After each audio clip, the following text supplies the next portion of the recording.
Now we're set. We're all set. So good morning, everyone. Good morning to who's ever joining us on the live stream. I'm Barbara Wadsworth, and I'm the chair of the Montgomery County Board of Health. Welcome and good morning to everyone. We're going to start with a few acknowledgements and introductions. So first, I'll make a few comments. We say well to J-Rod and to Mr. Katz, who have served on the board for years. And we have really, you were on when I joined the board. And so it's been a privilege to have you both serve on the board. And, you both contributed significantly, not only your time, but you always asked really good questions, made sure that you were thinking about the community that we serve. And that's really paramount to being part of this course. Thank you. Thank you so much. We will miss you. I know you're both going to be stepping out after we acknowledge you, but I do appreciate we really want we got to thank you in person, and the whole team wanted to make sure that we did that. So again, just want to say how much we appreciate, I value your contribution. We can stay connected. You know where to find me. So, thank you both. Thanks to your families for sharing your time. Thank you very much. And special thanks for me. You both supported my transition to this in incredible ways, and that hasn't been through some very challenging times. But the care and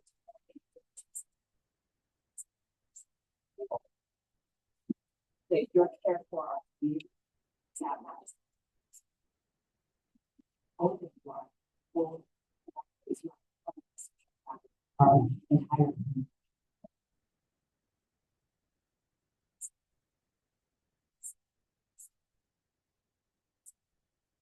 Things to share with you as a memento of your time for us.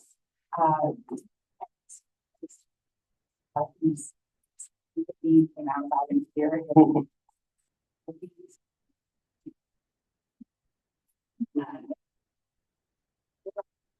This is the county's field. Story that I got. We hold on this idea of your to equity and justice. And so this is the perfect representation of your time with us. And we have just notes from all of us around here to remember it. We're gratitude for you every day when you see this. Yes, these folks are grateful to be in.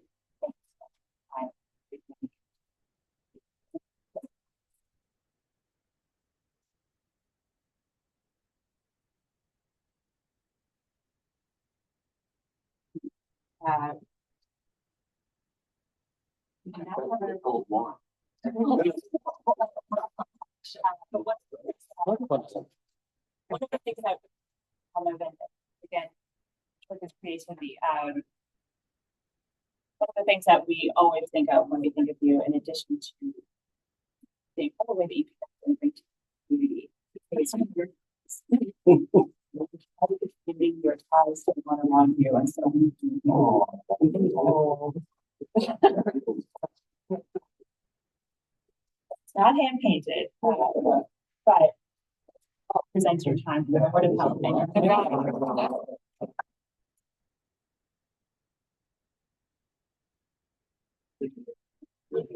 community. Thank everybody here. You guys were great. Learned humble, the only non-medical person. Very proud to represent the rest of the community. Thank you all. Keep doing what you're doing. That's it. I'm out of here. I'm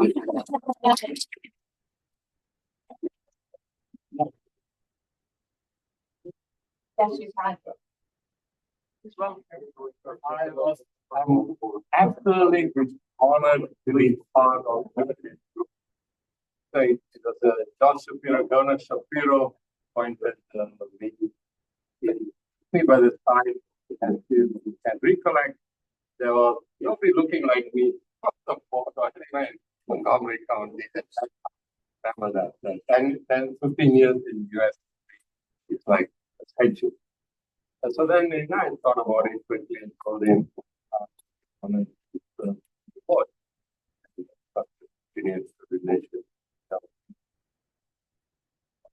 My message, as you know, all of you know me, I've spent my years in public service. For me, my job as a doctor was sci-fi. My interest in America, weakness of America is they just don't know how to handle it. It's not being handled. Coming from Washington, they even trying to dismantle it, which is even a bigger surprise. So then, for the International Spring Festival that I created, which is the largest multicultural festival in the state of Pennsylvania. Because I do feel that I was telling Christina just a few minutes, I am against division, not in favor of Asian American, Chinese American, African American, just Americans. See how we need to get them. And so the festival, international festival, very much emphasizes that kind of how do we whether it's the county, for example, the county employer, Christina, director. I just feel, it does not represent, for example, having said to divide, for example, Asian Americans, about 8% of the population, but I believe they are about 1.5. How do you account for that? Likewise, the Latinos are about 5% of the population. I believe a very small part of the county. So in my view, I think, the board must address, for example, the health inequality. Such a big issue. They believe that the board has gone pretty tough giving out how come, I never saw it after 9%. So this kind of thing really bothers me. And see, they must be represented. Don't complain about that. Include that. So my hope is that kind of approach. I also think that with the chairman, former chairman Michael Lane, see, we talked about advisory. I believe that's also a useful thing, bringing, say, so I hope that that is also I also we just did a study, totally in support of that. Like I told you, I'm not in favor of dividing, but under the APA funding, we did do Asian American needs assessment, similar to what the that identified mental health services identified with both groups, the main Asian, the senior services, Asian children. It's going to be officially be presented by the folks who did the study on December 10th at the Health Spark Foundation in the state. So all of you are invited, to share. And my view is, take action. Because my observation, in US is it's a great country. I was just telling my good friend here. It's a great country that's given us a lot of opportunities. The weakness of America is they don't compare themselves with other countries. Like, for example, our healthcare. These guys are top guys. I think we are like something like 30 in the world in healthcare. Right? So then, and we spend the most amount of money. So how do you account for that? And the reason is we keep on telling about the exemplar. We do not realize that you go to a country like Singapore, we look like third world.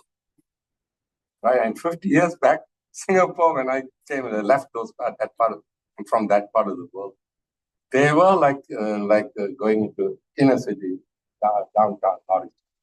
It looked like that Singapore. But in that 50 years time, what they did is just remarkable. And that's what I'm about to say. Don't take anything for granted. Don't just listen to Washington. Be for yourself. So not bother too much of your talking about. Thank you very much, for seeing all of you. And all of you are welcome on December 10th, 12 noon at Health Park. Thanks a lot. Thank you very much.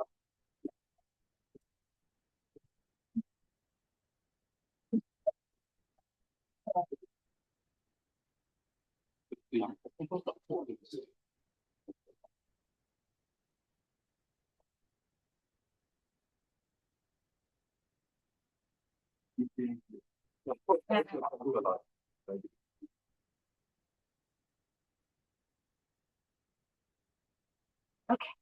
so it's been a long time since we've been to anybody on the board. I will say I was the first female to join the board almost 10 years ago, also appointed by Josh.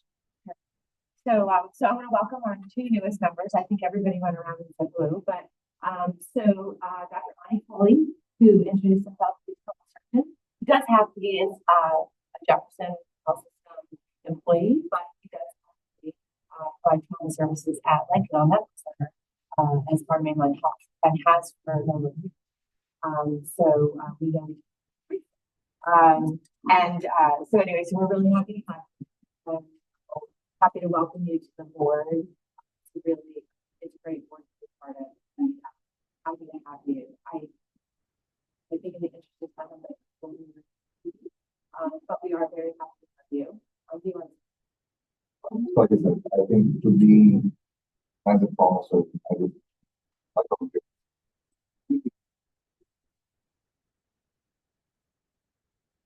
seeing the community complex with outreach, where they don't have what we call the trauma risk.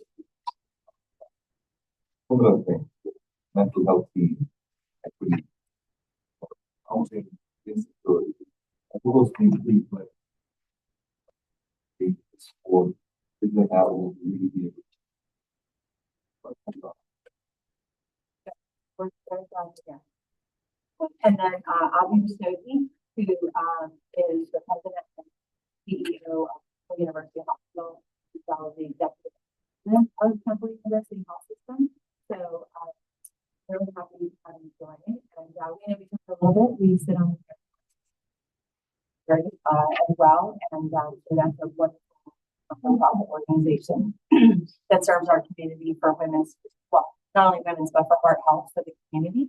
And that's important for the immediate community, but also for the greater community of Philadelphia. So we're happy about that. But you have lots of experience. You have an engineering.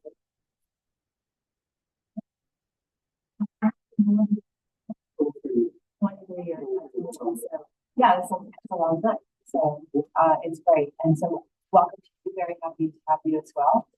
And I think what will happen is Christina is always available, but you'll get through the first meeting, and then we can definitely spend time with you. It takes a little bit of a cycle. Mike was the chair when I joined, and it's a little bit of a cycle to understand like the different reports, and it's very fascinating. Some of the information I always love. Inspections on the trucks and inspection of water, and talk about that stuff. It's different, but anyway, so you'll get through the cycle of information. Things you want to see us bring to the agenda, Christina can help us do that. So, but we're very happy that you're joining us, and I think it's great to have two members. I think it'll be good onboarding. No, again, I've been with Montgomery County for nearly 20 years now. Like I mentioned, I've been at Temple for 23 years. A lot of what we do at Temple is all around social determinants of health, which people feel is only required in the city of Philadelphia, but it's required nearly in every county in Pennsylvania, even beyond. So having bring what I've learned in those 23 years to the county that I live in, my kids have grown up, gone to school in, and hopefully I can contribute to the city. Thank you, Alex. I will encourage people, Christina will please get off the meeting. It's 3:05. We're going to jump in. I'm just going to cover our missing items. The Health and Human Services team members are leading the way with people and communication to make a positive difference in the lives of people. I think that's what we just come up. My members and my new members. The vision is to, for all those that work at Montgomery County, lead healthy, safe, and connected lives. Our core values: people first, and growth and continuous improvement. So again, just something for us to focus on. I'm going to go ahead and get started. So I'm going to ask for the approval of the September 10th. Very good. And then the approval for the 2026 Board of Health meetings. Thank you. Thank you. All in favor? Thank you. Any discussion? All right. So then we can move into. Morning, everyone. I used the health administrator report to share some updates about personnel changes.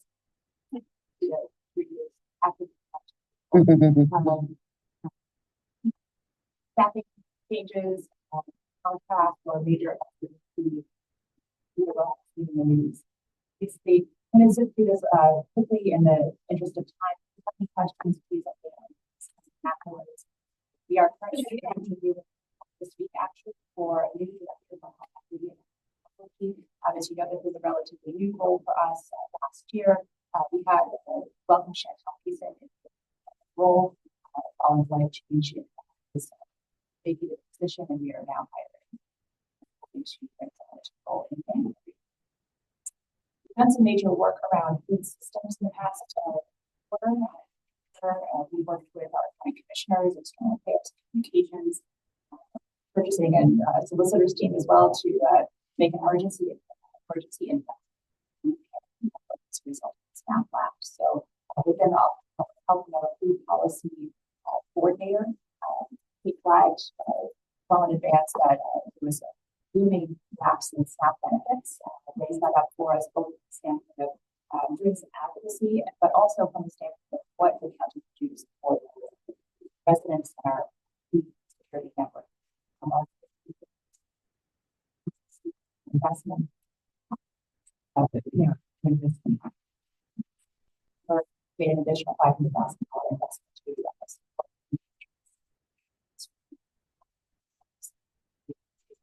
And in addition to that, he was doing some real time signal coordinator was in ongoing communication not just our food country network, but also local businesses about what they were doing, but really wanted to understand on the ground what was happening in real time.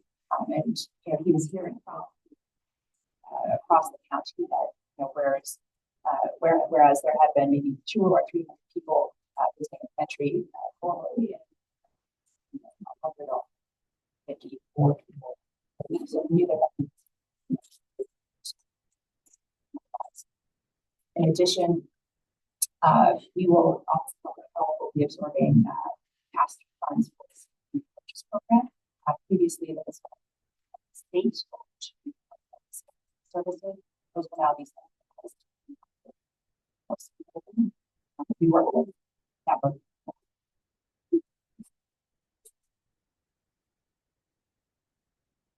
We also worked with the Commissioner's Office and External Affairs and Communications around the film screening called Film Healthcare, which is that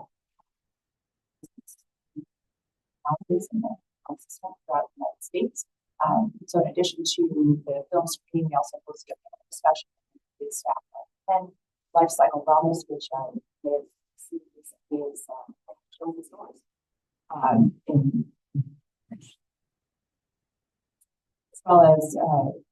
as from Community Care Coalition and other organizations really talking about the local maternal health.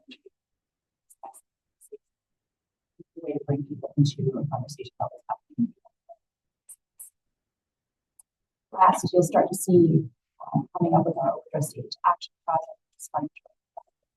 So you can see basically what we call naloxone newsstands, 3 locations that Montgomery County, particularly Pottstown, Norristown, where individuals can access overdose reversal in a very low barrier way. So one is based on the Norristown Library and the location.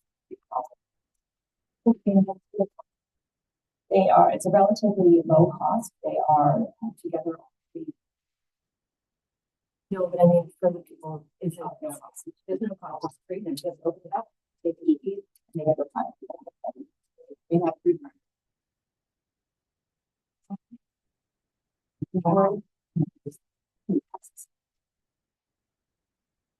We anticipate that we'll also be placing health solutions and no cost to. But we also include things like resources. Place this winter. That's it for me. Thank you. Any questions, comments?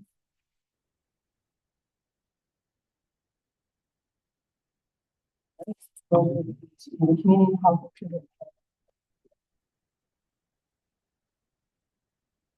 Good morning.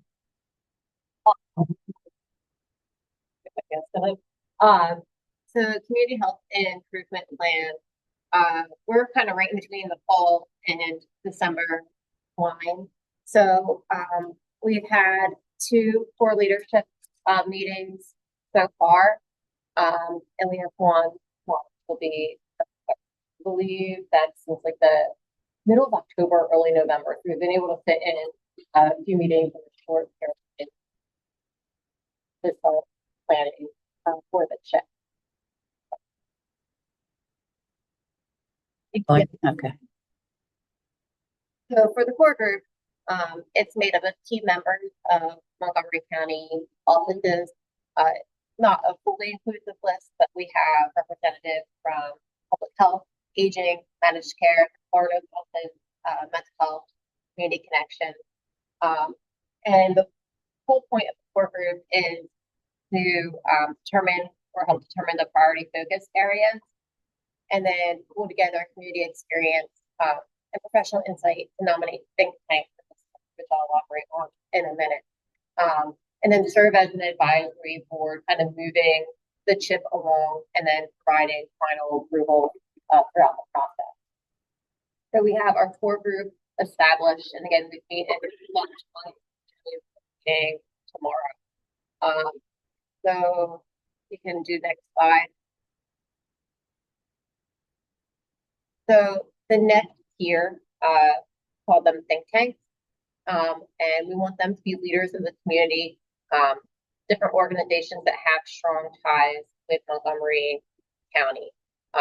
We want them to have a connection to the priority focus area, and then reflect the barriers of the county. We want to make none of these groups inclusive and representative. We'll get to the wording we nominated for the priority areas, but the short version is chronic disease prevention, environmental safety, and then mental health. So they'll be the 3 subgroups. So we want the think tanks to establish the goals. Since they'll be closer in the field than our core group, we want them to look at the data and come up with the goals that we hope to accomplish through the chip. Their next task is then to recommend more people to carry out the work. So since we want the think tank to be for the leaders, we want the people carrying out the work in the action groups to be more like that food on the ground for what's actually happening in the community. So the think tank role will be short term, so about 3 meetings, likely between January and March.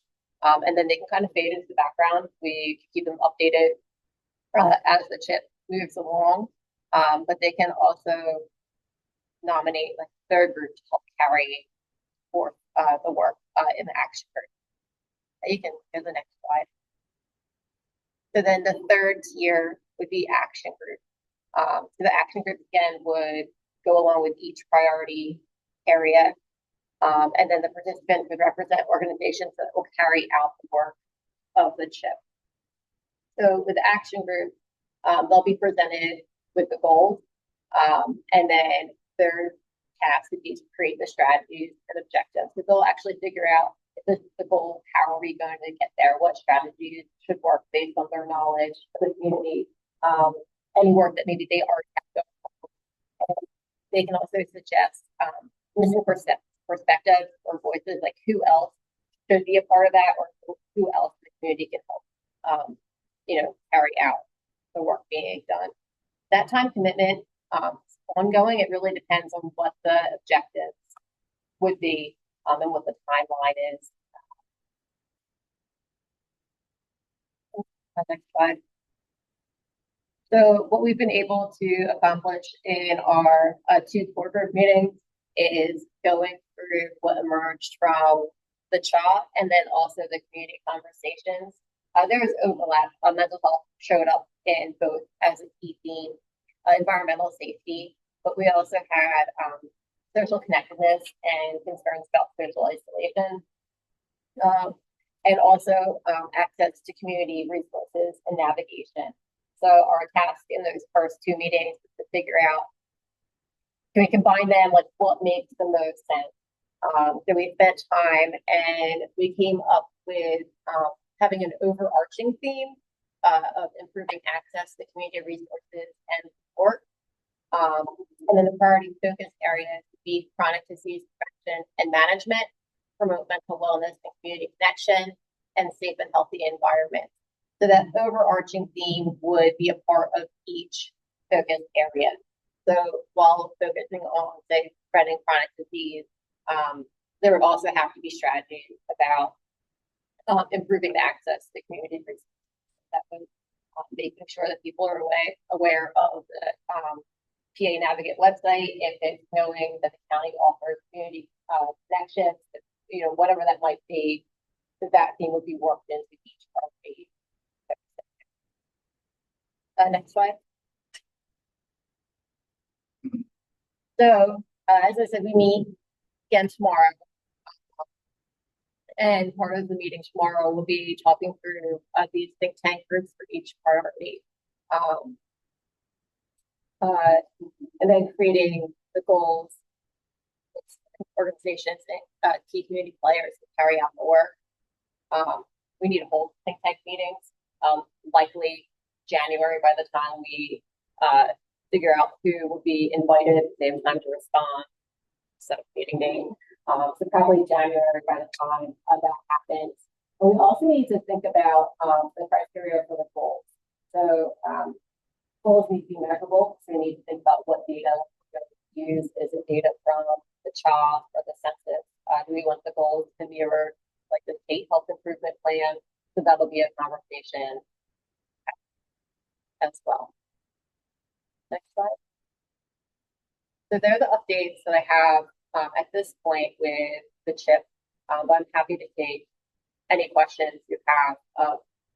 The one main one I have is where you see the health system fitting in. We know that they need to play a role, but I'd love your advice on what level or how we reach out. Those were really good priority points. For example, the chronic disease. Is that the discussion that will happen in the think tank, which chronic disease to focus on? Okay, yeah. Because it's a wide.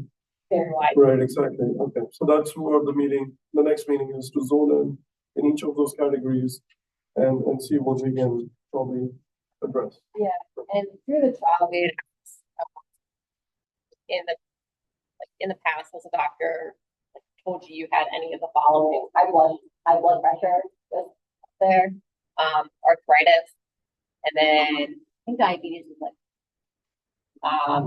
so we can kind of look at that, but also you have any advice of what you're seeing? I mean, that would also be helpful. I don't have blood pressure only because Ren are both part of AHA. And the initiatives that we have through there with blood pressure could be something that could be brought into the community, into the county. So we could probably help folks. I'm just gonna add from mental health, from a perspective. We see is the resources of patients who don't have a good family support system. And the impact that we could probably have the connected to those families, those patients. What happens because the follow that we get of patients when they come back is about very low, 20% of the world. So people don't want to see that now. But I feel like when I was looking at your topics, what me clicked was the family unit is very key in any community. Right? That family unit can help social isolation and mental health, mental health. But all of us in this room and outside, unfortunately, have things we're doing, jobs to do, meetings to do, kids, parents, right? So that mindfulness to say, let me reconnect with that person. Let me reconnect with that other person. So that's just a very, very basic thing. Intangible little bit, like I saw your last night, how do you measure that? Perhaps you measure that by saying, did that older patient reach out, get his meds, get his right mental health improved on that?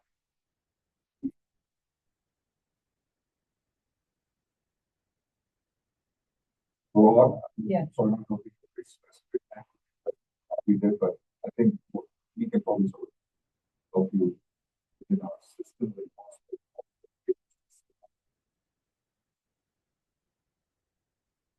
Just to encourage us, I think we talked about this, to basically engage the health systems and or the providers in these spaces sooner than later, because they're all engaged in this now.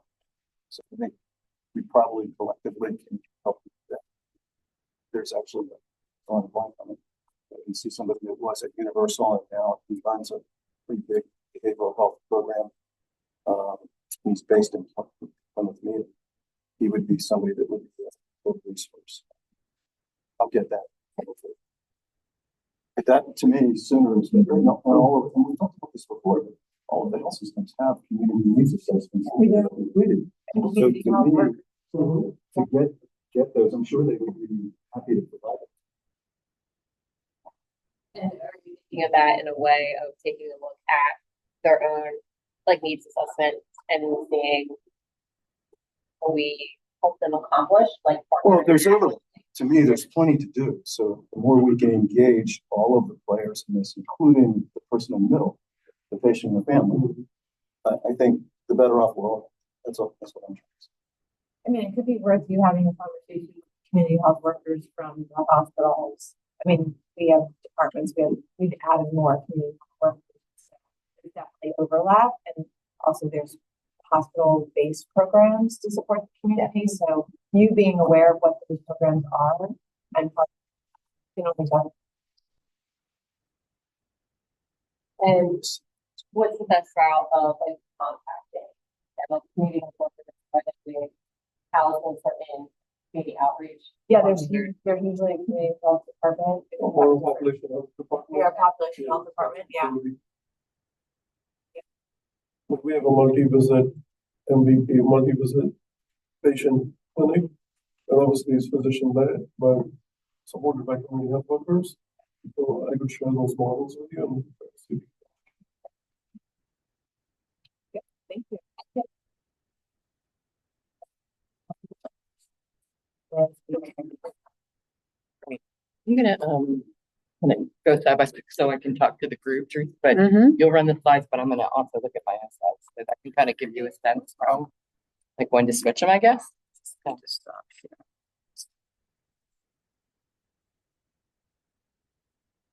Well, hello, everyone, and Hello. thank you for having me here today. All right, so Christina and Toyka had invited me to come and speak to you about the mental health landscape in Montgomery County. And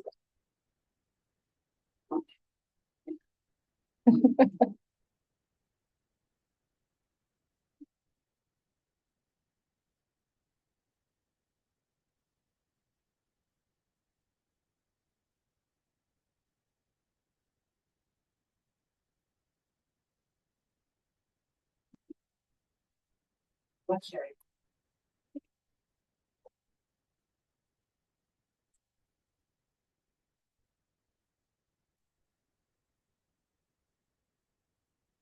Oh, I see.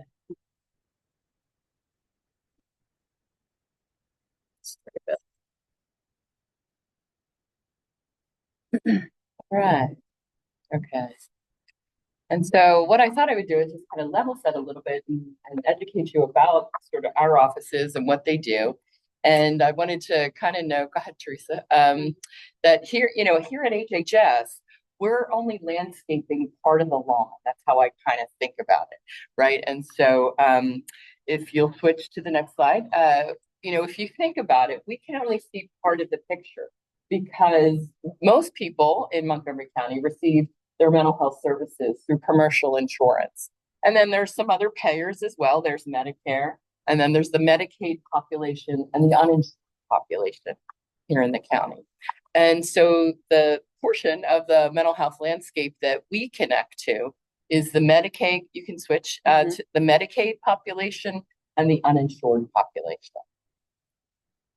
And so there's two major funding streams that come into the county that help us do the planning and coordination, and we contract out for services. So we're an administrative office, and we have two offices that really do this work. One is our managed care solutions office, and that's where the Medicaid Health Choices dollars come into the county. And then the other is the Office of Mental Health, Developmental Disabilities, and Early Intervention. That's my office. And the Human Services Block Grant dollars come from the state into the county. And that's the portion of the dollars that we control and we contract out. The Health Choices dollars really are about treatment. It's the medical money. So that's how people who have Medicaid, they get their treatment from the Medicaid Health Choices program. But the Human Services Block Grant is broader. It really helps to address social determinants of health, residential housing, employment, education.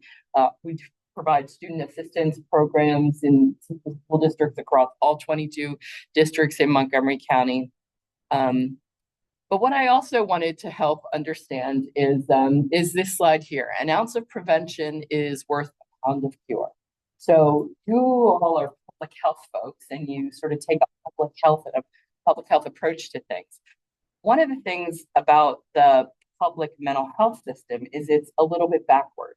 The public mental health system is funded to serve the people with the greatest, most serious challenges. And so when we have a dollar left, then we try to put that into some preventive public education, those kinds of things. So I always feel very excited about the connections that we're starting to make and the community health assessment and thinking about wellness as opposed to mental illness, right? Because I think that's where things start. The further upstream we can start to move.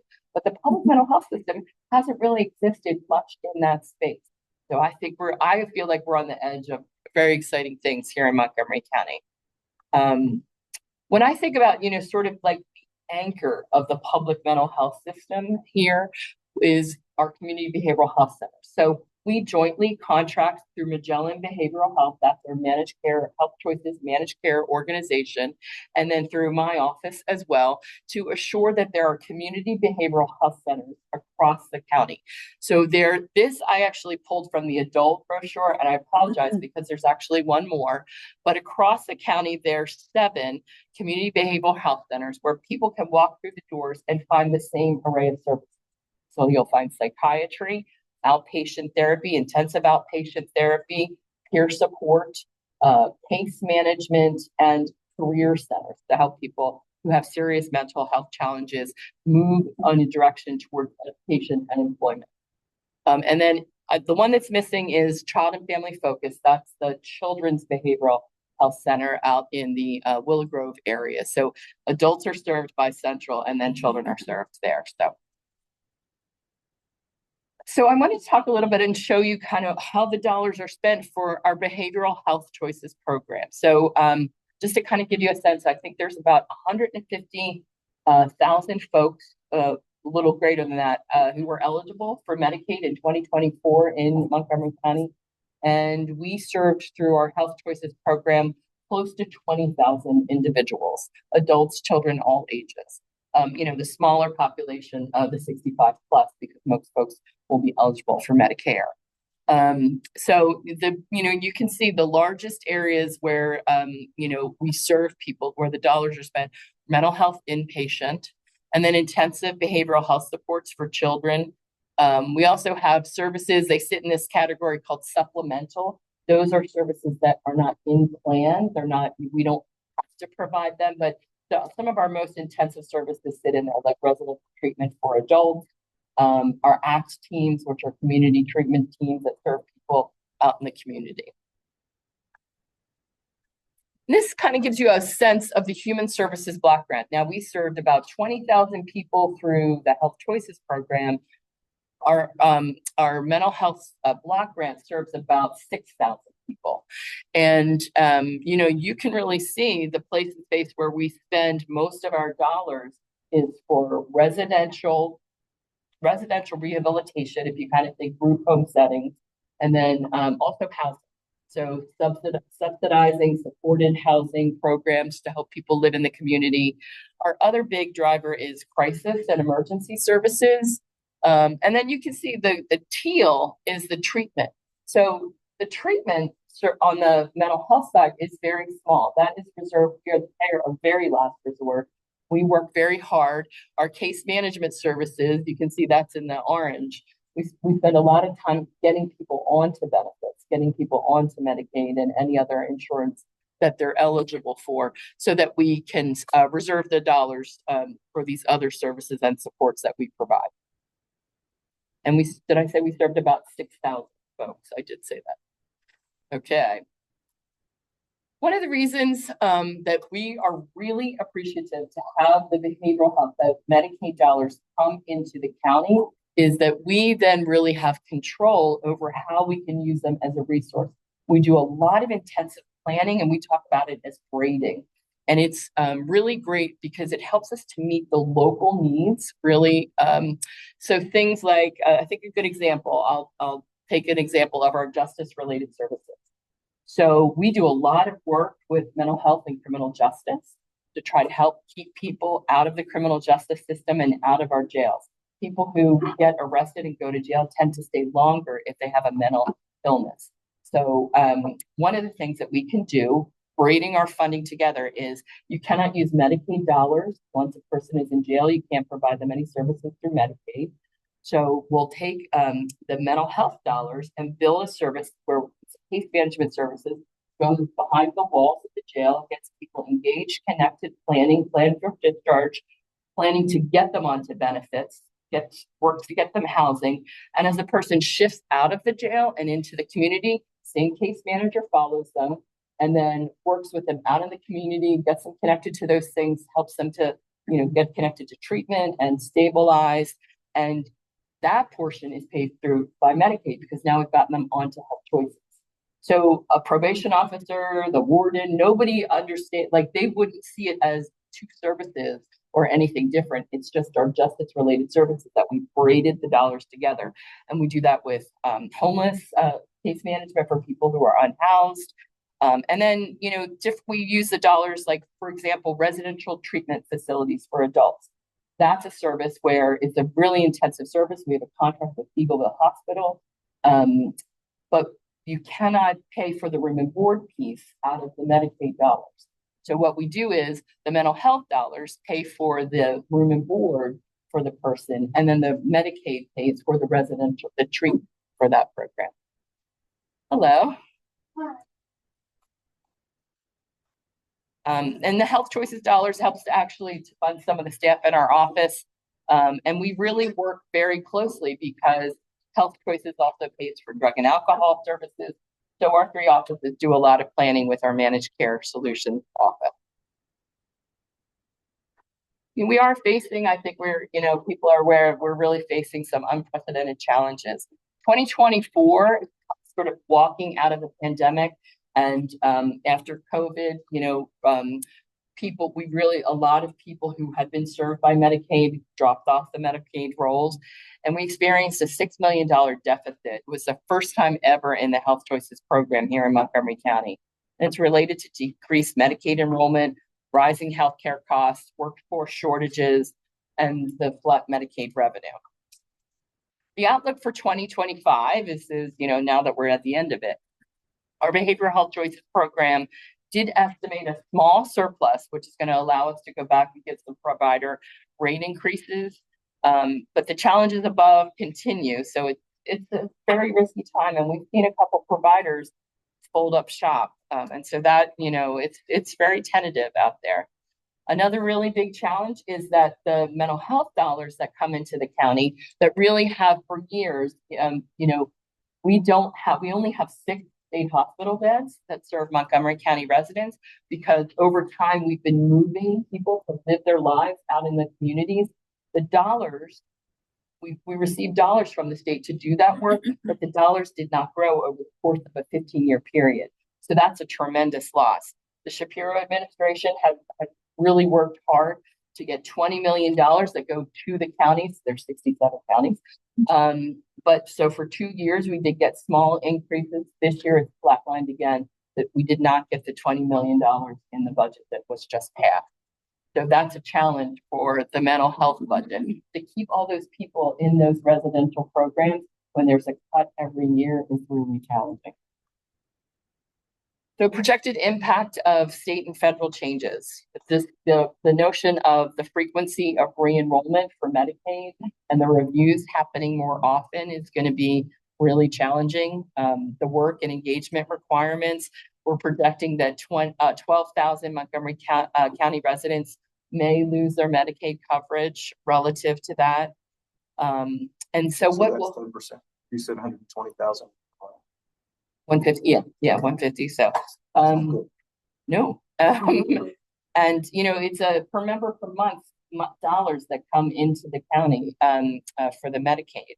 And what will happen is that, the more people who don't have insurance, that creates a greater pool of uninsured individuals who'll be knocking at those behavioral health centers looking for county-funded treatment, county-funded meaning out of the Human Services Block Grant. And then really it becomes incumbent upon my office to make decisions. Is how do we provide treatment for folks, or do we provide the power program at the community college that helps people with serious mental illness to get their feet onto a college campus, right? We have to start then making some really challenging decisions. That's not, we're not thinking about cutting anything, but, it's these, when there's no more new dollars, you have to start to think about, how to stretch them, and then they don't stretch any further after a while. You Yeah. mentioned in the pie chart your case managers. Mm-hmm. We start to educate them on what the work requirements are so that Yes. we can try to help get re-enrollments, because obviously that will help more. Yeah. The 12th will be either up. Yep. And they're really paying attention to like when they will be. It hasn't happened yet, but when the eligibility reviews, and they really help people who are, who have serious mental health challenges to really pay attention to what they need to do to stay connected to their Do medical. you need more resources in that division though? Because there's going to be more work and more frequent work that's going to be done there. Yeah. And I think the other thing is not just for what we do, but at the county assistance offices, those are state folks, but to do these reviews, that's going to be really challenging. And what we're concerned about is that, emergency rooms and our county jail might see people with more behavioral health needs. So I also just wanted to show you some places where we can see more of the landscaping, right? So we only mow part of the lawn, but we do have eyes into certain areas where we can see a little bit more. One of them is through our mobile crisis services, because that is a service that serves all populations. So an interesting thing, and this is, I think, the work ahead for the future, is that commercial payers do not pay for crisis services as they exist in Pennsylvania. So if a mobile crisis call had to come to my house tonight, I have insurance through the county, but the Human Services Block Grant would pay for that mobile crisis visit because it's not a covered service in the commercial plans. But this kind of gives you an indication, and I think a little indication of what we're seeing is that things have gotten a little bit better in the crisis areas for people coming out of the pandemic. So you can see that 2024, the lines across the months are a little bit lower. We've seen less crisis calls. Mobile crisis is a service that's licensed for telephonic crisis as well as mobile crisis, where they go out into the community. They do a lot of work with police. They do a lot of work with schools as well. You can really see that crisis, school really is a stressor for kids. You can see how school impacts children's crisis. Really, those numbers drop significantly in those summer months. So this is across payers. This is, doesn't matter what, these are just the numbers served. It doesn't matter what insurance they have. So, yeah, there's other things like, so I was interpreting it differently. Like, so because the numbers are going down, is that the medication that the health is better, or is access decrease? Like, are people not using this service, or is the service sometimes not available? Oh, the service is available. It's a 24/7 service. It's 365. So, it's hard to sort of, you know what I mean? It's hard to know all of that, but I definitely think, I'm going to show you a little bit more data.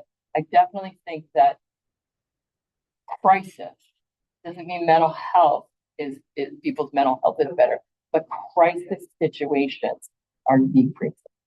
So, there could be lots of different factors that relate to that, but that's what the data shows. Social expectation, all the COVID, perhaps, or people being in engaged families. Could be, yeah, could be. So, we don't understand all the causes currently, but so we'll keep an eye on it.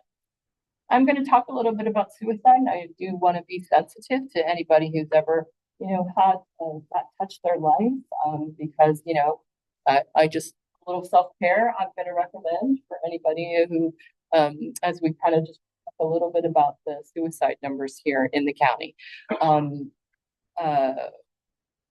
One of the other thing too is that, while I feel good about sort of the direction of the numbers, I just do want to acknowledge that one suicide death is too many suicide deaths. So, but overall, I think, one of the things that we have seen is that the numbers are slightly decreasing.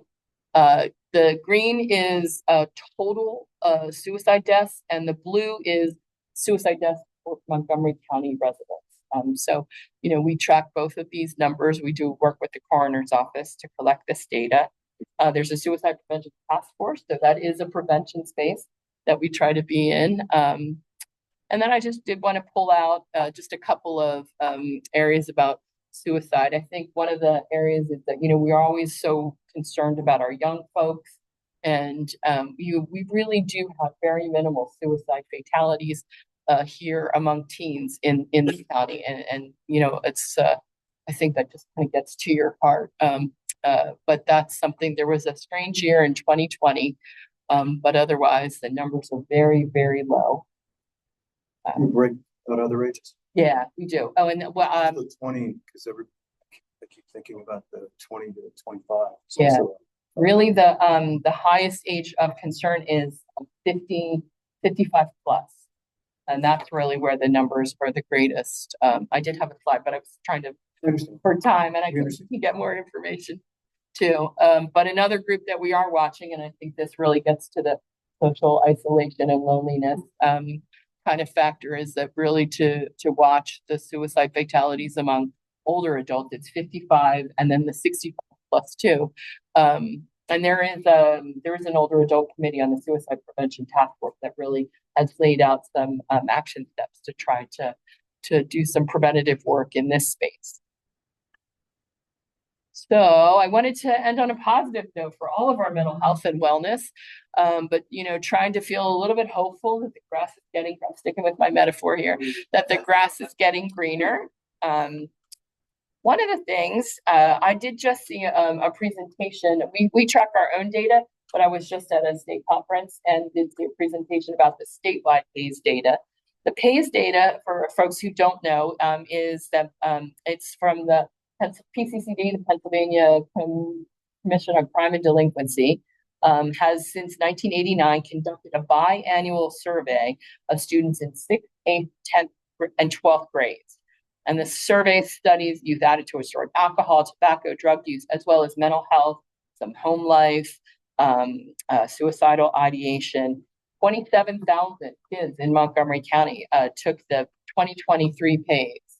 And, whoops. All right, Teresa. Here we go. Wait, I'm going the wrong direction. Sorry about that. Keeping you on edge about good news here. Okay. And so, I just pulled one of the slides, but in the past 12 months, have you felt depressed or sad most days, even if you feel okay sometimes? And what you can see, the teal is the 2023 number. And so what we're seeing, and this is across the state as well, and across most of the PACE survey questions, is that the numbers are starting to drop more toward pre-pandemic, which was not great.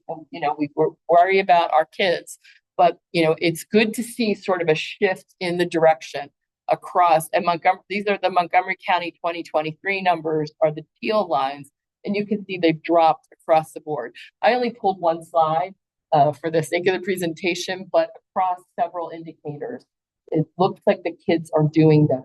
And when I saw the presentation, the statewide presentation, that's the direction that things are moving toward pre-pandemic numbers. There are some subpopulations to really pay attention to, and that was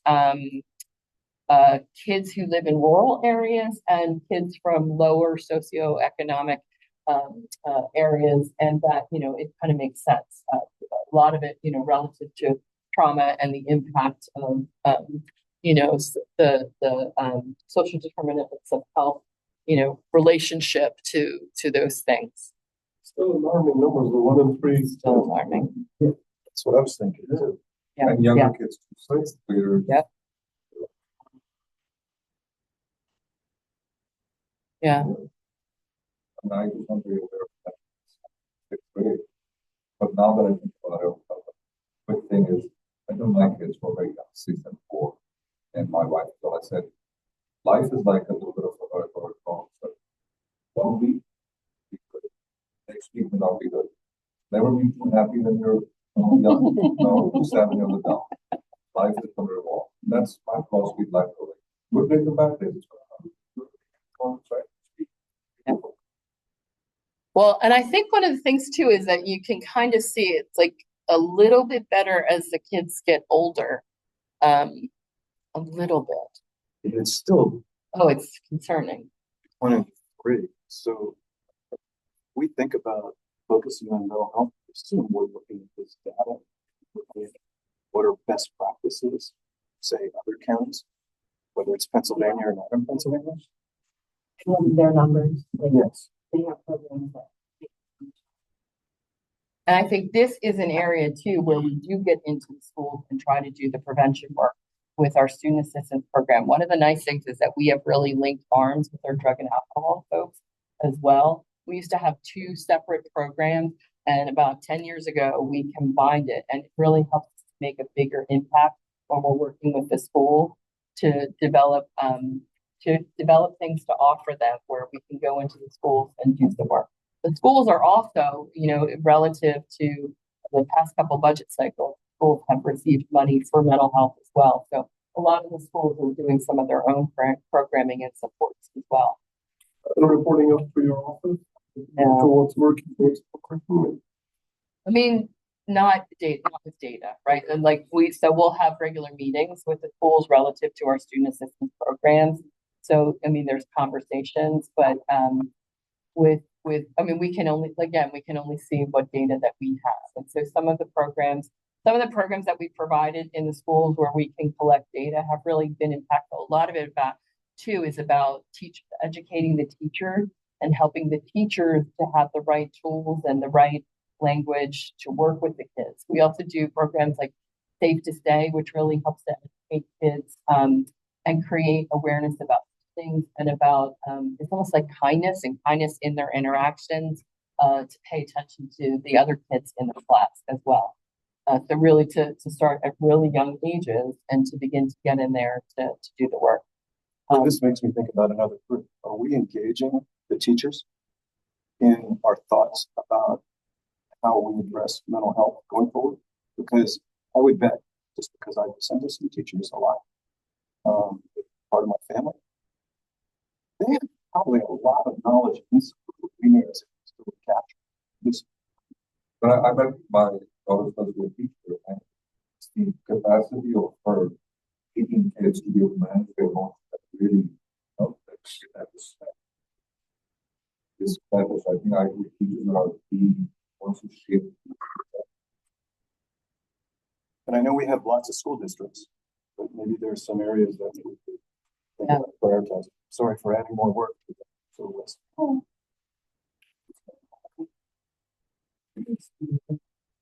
name is Mary Beth. I'm one of the resources from the Center for Independent Living. I'm wondering if any of this research can distinguish between people with disability, like youth with disabilities having mental health issues, and that's greater than common population of mental health. I mean, common population of mental health needs in the youth. Absolutely. And I mean, I think that I'm sure that there's a really strong correlation there, right? We don't rank the data. It's really hard to track that data about sort of secondary conditions at this time. But I think that you're really raising a good point. I mean, obviously, anybody who has the more conditions that an individual would have, more at risk they would be to experience mental health challenges. I mean, that's a great resource for maybe not solving the problem, but aiding and possibly limiting some of the problem to give these people, to give the young adults access to understand themselves better and understand themselves as maybe a different population, and that's acceptable. So I really encourage everyone to continue to utilize Center for Independent Living. Again, living resources. I have a card and I can fill that information as needed. You can look it up online, and I just think that's very important. Sorry to interrupt. I thought that was important.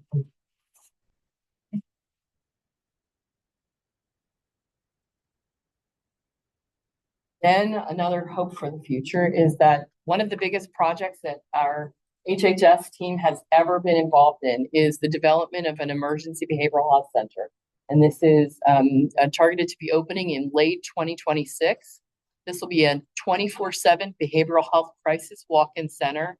It will serve all ages. There'll be completely separate areas for adults and children. There'll also be a dedicated entrance and a separate area for law enforcement to do jail and criminal justice diversion, to be able to bring people who are in crisis into the center so that they can have a chance to experience folks who can really help them to de-escalate. There'll be a lot of certified peer specialists and certified recovery specialists. I didn't even talk about peer support in my earlier, but that Montgomery County is a huge provider of peer support for mental health.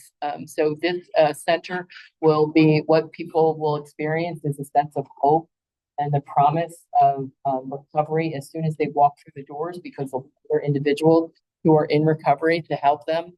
The walk-in center will office, it's targeted to be a 23-hour service that really will help most folks to de-escalate, or for some people who need a higher level of care at that point, to get them connected. There'll be an after hours, it'll be our after hours drug and alcohol assessment site.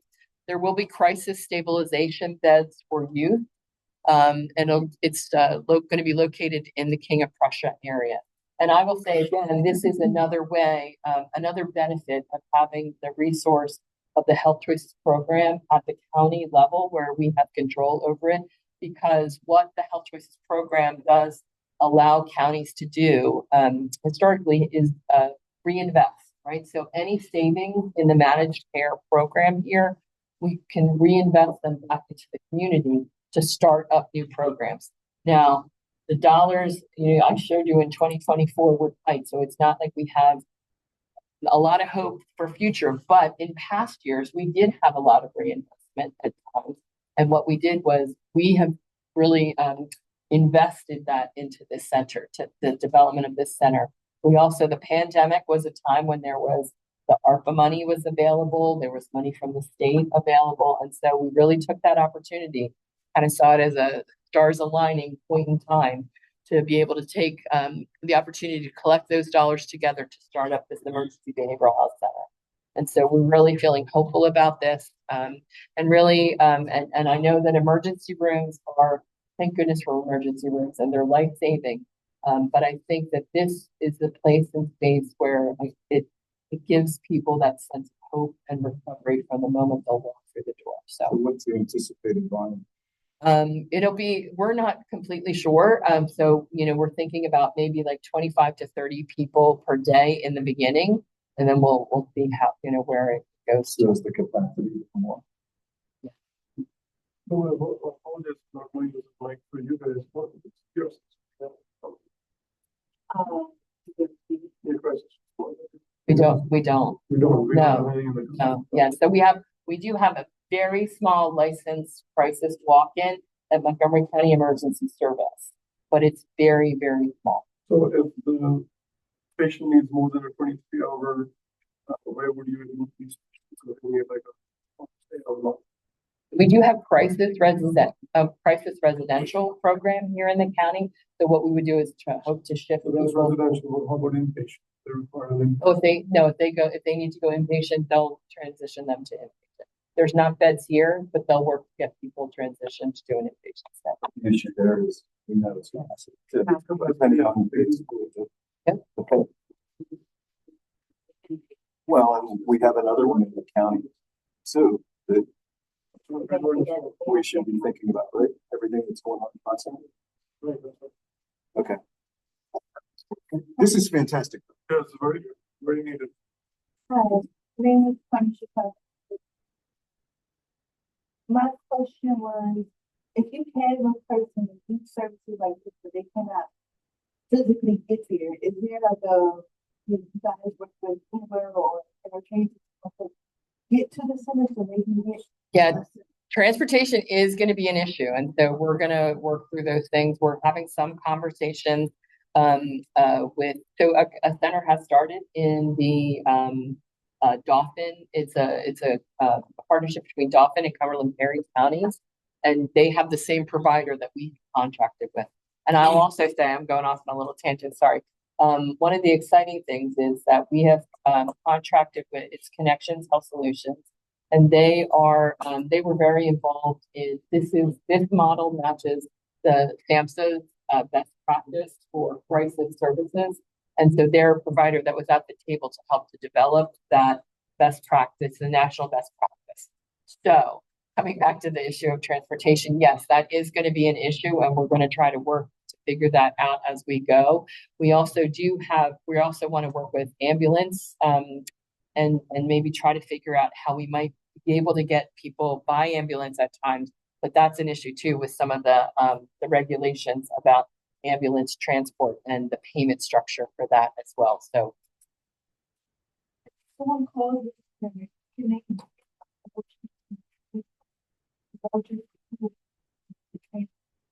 yeah, so we're going to work on those things as we go. That will be part of our challenge. And again, I think, part of this too is engaging commercial payers. So that's where we're talking about now, is how so the crisis regulations for Pennsylvania just came out in draft form. And, what we're hoping is once these regulations come out, that the commercial payers will be able to connect with the new regulation, will be willing to connect with the new regulation. So there's going to be a lot of conversations. But I'm saying all of this because it all ties into the funding, of how the sustainability of these crisis centers that are developing in process. I do think there is funding, and again, I'll see if I can get the information. This is something involved in for certain populations through Uber, and they actually make sure Uber Lyft drivers are, in a sense, qualified or trained to basically transport different individuals. So over help. Yeah. That's already. Yeah. Anyway, bring that.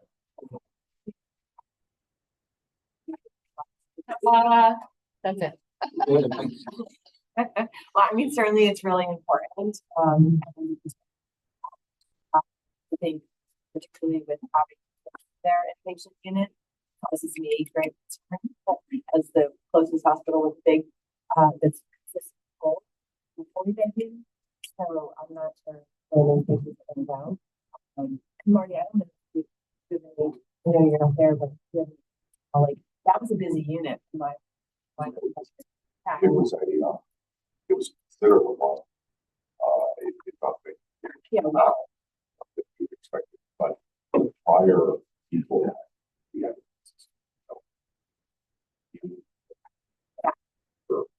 oh, presently it's not. You see it. yeah. I mean, you don't make money. We keep a whole hospital in the, no, Yeah, I mean, we should have another meeting because that is going to be fun. So I was looking at one of these, just, I think this was a great presentation. And I think actually the public seeing this, I don't know if we thought about maybe packaging this somehow so that it could be available for people to see, even those, the leadership schools, for example. It's something to think about. Yeah, I think I was so stuck on that 1 and 3. Yeah. I took a picture of that. The schools, you know, we are at the table with the IU, and the IU is doing work in the schools, and the schools themselves are doing work. So that's why too, like I wanted to kind of frame it with hope for the future, because I think that, you know, things have gotten slightly better for our kids, but we're absolutely right. That is the area. And I think too is, I almost wish that my deputy for children's, the children's deputy was here, because this is how I picture her all the time sitting in meetings when we talk about money. She's like throwing the elbows in front of the adult folks to get the money for the kids, because the place in the space in the block grant where we put the money is our student assistance programs. And that, you know, again, for us is the part of the space that we are in the prevention space, right? Like where most of our dollars are focused on people with the greatest levels of need. But for the students, that's the space where we start to get into the, you know, flip-flopping the world, right? Doing the public health approach. And I think, you know, if I'll get on my soapbox, I think that's the thing that we weren't all taught when we were young. And luckily, we're educating our kids a little bit more about their mental health and wellness. And hopefully, you know, it'll catch fire and help them to have more adaptive skills to take care of themselves as they get older. But I do think that, you know, we really do have far to go. We really need to have a lot of care for our kids. And we can get into a whole discussion about social media. Kim, maybe I've been referring, but was the choice of King of Prussia because there is any thought of any cooperative arrangements with other counties similar to the Dolphin three program? King of Prussia is an ideal if we were going to be in some sort of, is there any thought of doing something collaborative with other counties? Well, we've been in a dance at times. I think, yes, really, I mean, the biggest thought was it's kind of a central spot in our county, but it does have the accessibility for other counties. And so I think, you know, for us, the goal is to get the center up and running and then to get the other payers involved. And obviously, you know, having other payers involved, it helps sort of be able to broaden. Commercial payers from other counties are much more attractive than an uninsured or Medicaid population because that puts a burden, you know, puts more of a burden on us. Actually, not the Medicaid, uninsured or commercial. Having the commercial population from other counties come without those contracts puts the burden on Montgomery County as the payer. So I think as this goes, we're really looking to develop those commercial contracts so that we can. I mean, really, the goal is to serve. So that's what we have to do, and to be able to sustain the service. Thank you very much. It's really important work. I do want to be respectful of time. Maybe earlier in the agenda next time. But we have to have a ton of time.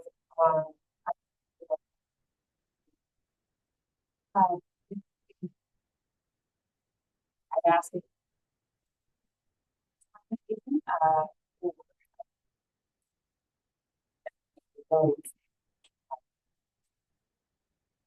Yeah, we can certainly put it down to 10 minutes.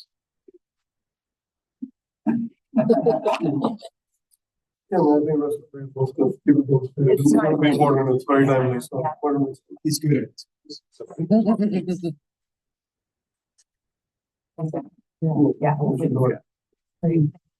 So, good morning, everyone. Welcome to our new board members. Forward, 30 seconds introduction. For the medical director's report, I usually find a topic that interests me, kind of forward-looking, that reflects on public health, particularly public health county. Popular topics. Public health used to want that for next year. This presentation is still relevant. This application is interpretation of science data. Having said that, I thought for this particular meeting, it might be more useful to presentation. A large part of what I do is look at current data, and that's what we have here in the respiratory illness update for this year. So the common respiratory illnesses that we see are all the big three are influenza, COVID, have many other viruses. This is organisms across illnesses here, but these are the more common. So we're going to discuss that very briefly. We'll talk about what status is with those illnesses, emergency department usage, the forecast for the season, what's the expected burden, a wastewater surveillance program, that's been going on for a long time. It's kind of a trend across the country in terms of tracking not only disease states, but other things as well. And kind of a problematic issue looking at influenza vaccines. Next, please. So here's where we are looking back to previous years. Now, disclaimer, if we look at every one of these graphs for all of the years, there's probably not a typical one among them all, because this is going back to the beginning of the pandemic. You've seen very, very significant variations on graphs that we normally see. A couple of interesting things about that. If you look at the purple, that's from 22-23, which was our triple-demic. We had a very early surge, flu, and obviously COVID all coming at the same time. The other thing that's really of interest, if you look on the left side, that light green bar is for last year's influenza. Last year, maybe people didn't realize it. It was a bad flu year. And we may or may not have the potential for that again. There's a lot of other variation in those other years, and again, particularly during the first couple of years of the pandemic, we had things closed down and social distancing. The transmission of illnesses was very, very different. Next. As I briefly mentioned, other than the big three, these are some of the more common illnesses that we see. Most of them are viral, not all of them. And again, there are many, many other organisms that we will see. Next. So here's where we are right now, and light blue and green are good. So this comes from the CDC dashboard, and we can look and see what's the situation right now in terms of illnesses across the country. It's mostly pretty good. We're seeing a few states like Louisiana, Alabama, I believe it's New Hampshire, that have a little bit higher levels of illness, but we are just on the cusp of the increase that we normally see. Next, please. And here's where we are in Pennsylvania at the moment. So you can see that influenza line is starting to go up, which is totally expected. It's exactly the time of year when we normally see it. A couple of years back, it was much sooner, but this is pretty normal for this time. RSV is starting to come up a little bit as well, as we kind of expect that to be seasonal. Next, please. And this is what it looks like by county as well. So Montgomery County is doing fairly Or oftentimes we kind of lead it because we tend to have a population that travels quite a bit. And that's really a factor in transmitting illnesses these days. But right now, for the moment, things are relatively mild. We're starting to see that. And the early indicators, this particularly is looking at COVID in terms of positivity or testing. Emergency department visits that are classified as COVID. It's kind of fluctuating a little bit. COVID is not two illnesses. We'll see peaks sometimes in the summer, as well as a little bit in the fall and winter. But the leading indicators with that right now are still relatively stable. We haven't seen much of a COVID outbreak for a while, but there is that constant level you continue to see. Next, please. And if you put all respiratory illnesses together, this is what it looks like going over the prior year.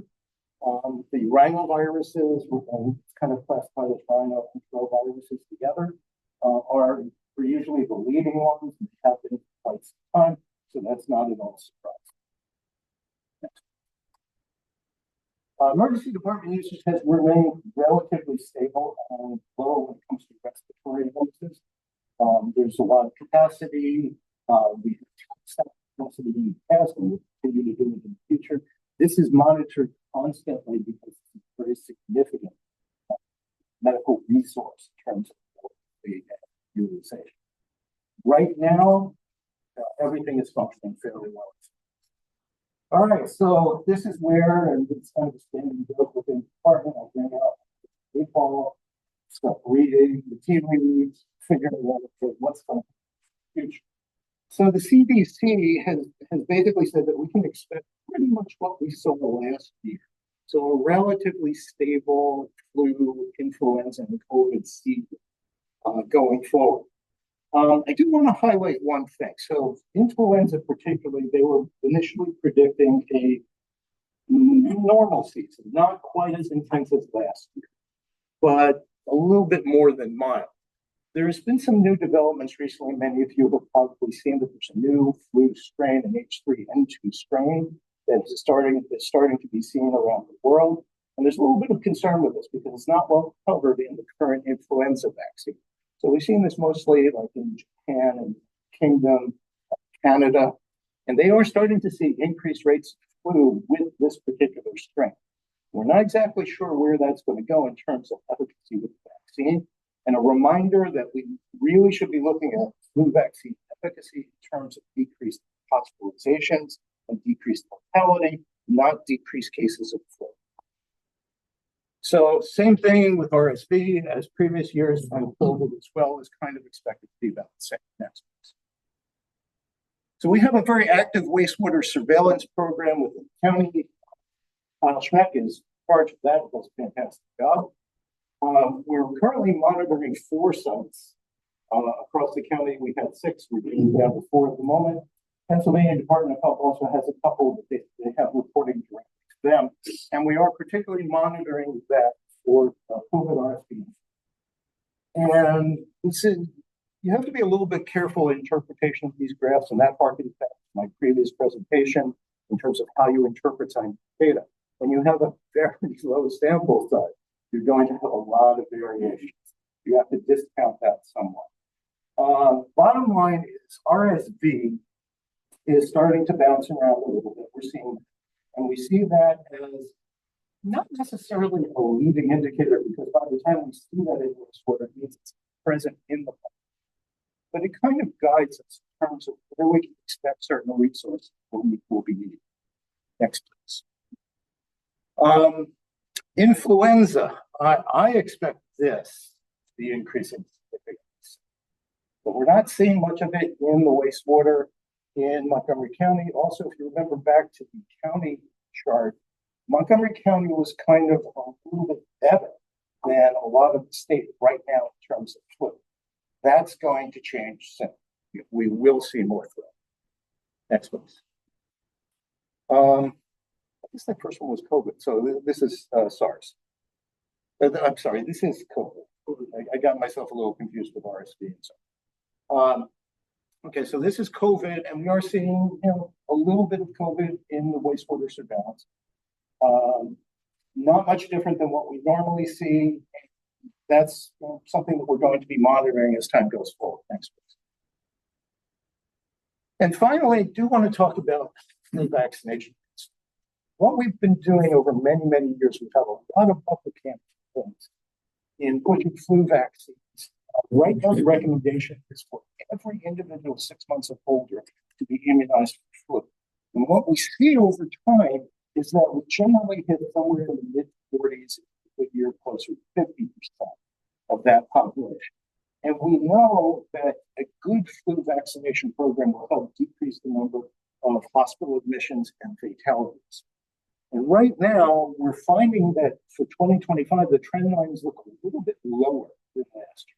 So where we might have been seeing, if you look on the right, for the last year's vaccination rates, we were seeing mostly in the mid to high 40%. We're expecting right now we're going to see in the lower, even a 1% difference. They can make a change of hundreds of thousands of illnesses, and particularly hospitalizations. So it's definitely recommended that we keep up that awareness and vigilance in terms of encouraging flu vaccine. This is still a reasonable time for flu vaccination. We will vaccinate into May, often sometimes after. The season is starting right now, and it takes at least a good 2 weeks for the vaccine to be effective.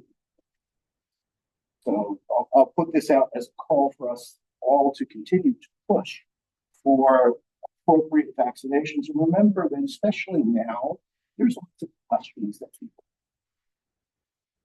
have. And as a practicing clinician, I've always welcomed these questions. I think it's great that we have that conversation and that we can answer those questions and we can use scientific data to support our decisions. And rather than approaching it in a more punitive way, it should be a cooperative. That's my call for us in public health, and that's also my call across the medical community and to the public. That you have these questions, please consult with your trusted healthcare provider. They can give you unbiased, relevant information. Yeah, my question was, how do we inform the communities about the benefits of flu vaccine? Is there any online tool where you mentioned go to your trusted provider, but a lot of them won't make an appointment to go and talk for flu vaccine. So is there any resources that we put out there? Thank you for throwing that one right to me. So one of the things we've done in the past is that in cooperation with Montgomery County, we have sponsored and participated online. We did one specifically focusing on fall. Format for that is typically I will moderate the program with three clinicians from the community. In this case, it was 3 pediatricians. And we will present all of that information in specific time, answer all of those questions people during the presentations program. It's live streamed, it's available on YouTube. Yeah, on YouTube. Available on YouTube. So that's one mechanism. And we have to be very, very vigilant forward looking to be able to get that. I agree, it's one of the most important things. People are getting lots and lots of it. Some of it can be misleading, some of it can be misleading. And it's really our job to present that some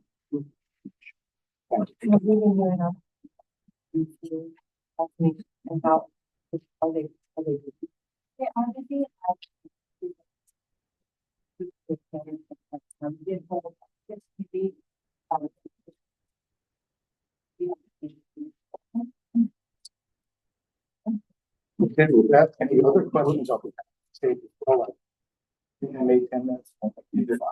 So just quick, how's the county employee participation? So I thank you. Equally, I mean, there's all the keep in mind that we're not a school, right? So the same way that they're going to a number of patients, pharmacies. No, I understand. I was asking, what percentage of the employees have the vaccine? I mean, I've talked about it. I did. Yeah, so Love it. For a few years. Focus. Trying to make or sell that. And we are no longer that for that for the future. Everybody, Yeah. schools are, Yeah. school teachers are, Nursing homes. we could do it, as you said, what is this social media for the, but the patients that come through are ERs, inpatient, just, having that, not gonna see vaccination.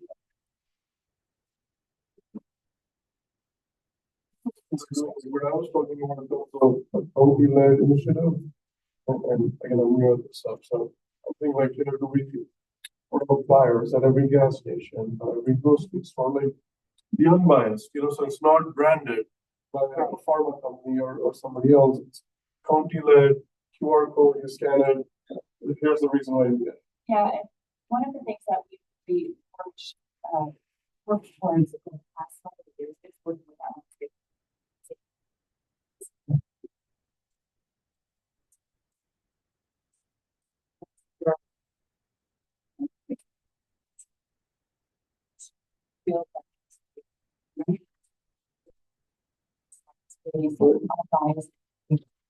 We also right? So we really try to build with together how the organization.